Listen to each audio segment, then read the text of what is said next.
Tribunal has ruled that two PPE contracts awarded by the Mpumalanga Department of Health to a company called Vitae Zoe were unlawful and invalid. The contracts, worth a combined 9.1 million rands, were for the supply and delivery of 3,000 infrared non-contact thermometers, with an additional 1,000 devices included in a second deal. The ruling comes after an application by the Special Investigating Unit, which found irregularities in the awarding process.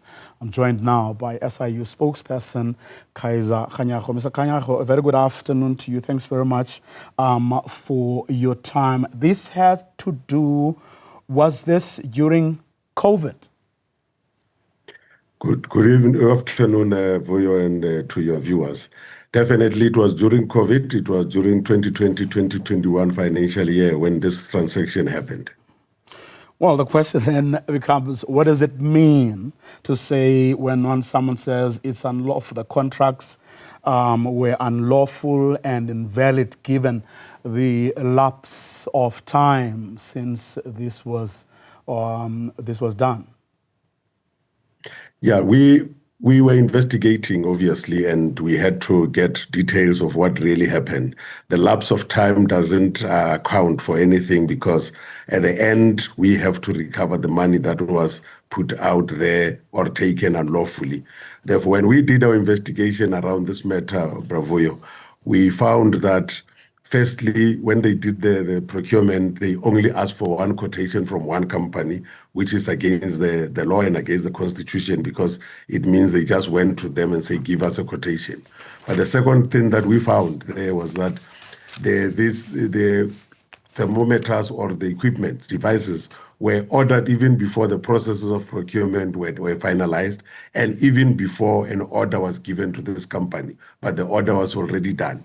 And thirdly, we found that there was overpricing. For an example, when we checked in our investigation, we found that each device, they bought it, the company Vitae Zoe bought it for 1,200 per device, but they sold it to the department for 2,280, which basically means they had an 84% markup, which is not allowed. They are supposed to only do between 25 and 30%, which would have been about 1,500 per unit. And that has overpriced this thing to the value of almost 3 million rand. Now, I'm not taking away from a second from this particular case, but how often have you come across similar cases as you have been investigating, especially the COVID-19 contracts? One quote, processes not followed, overpricing. Yes, the majority of the matters that we have investigated during COVID were like that. You'll remember when we did our briefing during COVID, we indicated that some of the companies were just created a week before, and then they got those big contracts, and they were the only ones. Some of the people were just asked to send SMSs with their company details, and then they were awarded without following process, because a lot of people during that time thought there is an emergency, we can do whatever we want to do, and nobody will come looking. But ultimately, we have come looking, and we have gone through, and a lot of them were in a similar fashion. Therefore, our job is to follow them one by one, take them to the Special Tribunal to be set aside, and once they are set aside, you cannot benefit from an unlawful contract. Therefore, all the profits that you would have made, you'll have to take it back to the department, which basically means you have worked for nothing. Among other things, you are additionally asking Vitae Zoe to propose a repayment plan within 15 days of a formal demand by the SIU. Do we know if, one, they still exist, and two, whether they are in a position to even pay or repay those amounts? And I'm asking this because we have seen in the past how some of them were established purely to loot and plunder, and some of them never even did business with anybody before. No, definitely they still exist. But even if they were not existing, the companies are registered by directors. Therefore, we then follow on the directors themselves for the recovery of this money. The reason why I know they exist is that they've already submitted the financial statements for that period so that we can finalize the repayment processes, and then we will get to them. But even if they were not here, we will follow up the directors.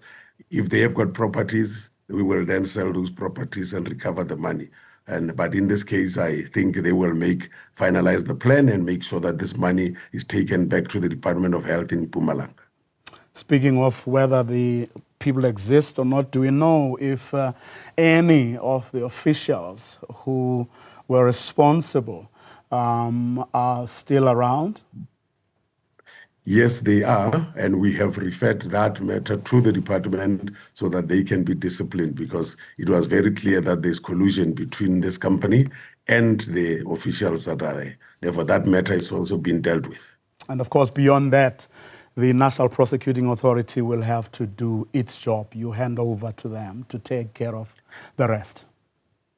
No, definitely. Where there's criminality, we then take it to them so that they consider whether to prosecute or not. But we will give them all the evidence. The evidence is very clear that it was collusion, and these people just wanted to benefit and make sure that the department suffers and they benefit out of a pandemic that was killing our people. And therefore, all of those things have been done, and we are comfortable. This was just a last leg that we needed to do, and now it has been finalized. The contract is set aside. We are comfortable, and now we can recover.